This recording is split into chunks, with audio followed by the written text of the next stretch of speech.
வருஷத்துக்கு 3 முறை வாக்களிக்கிறோம். 3 முறை எதுக்கு வாக்களிக்கிறாங்க மக்கள்னா, ஒரு எம்பி எலெக்ஷனுக்கு, ஒரு எம்எல்ஏ எலெக்ஷனுக்கும், அதுக்கப்புறம் ஒரு லோக்கல் பாடி எலெக்ஷனுக்கு வாக்களிக்கிறாங்க.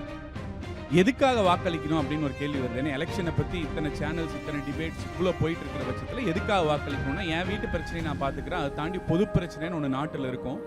அந்த பொது பிரச்சனையை தீர்க்கறதுக்கு நானா அனுப்புனா என் தெரிஞ்சவன் சொந்தக்காரன் ரெப்ரஸன்டேட்டிவ் அனுப்பிட்டு இருப்பேன். பொதுவான ஒரு ஆளாக இருக்கணும், அதனால மக்களால் தேர்ந்தெடுக்கணும் தான் சொல்கிறோம். இது எல்லாத்துக்கும் தெரிஞ்ச ஒரு விஷயம் தான். நான் ஒன்றும் சயின்டிஸ்டாக இது ஒன்றும் கண்டுபிடிச்சிருக்கேன்.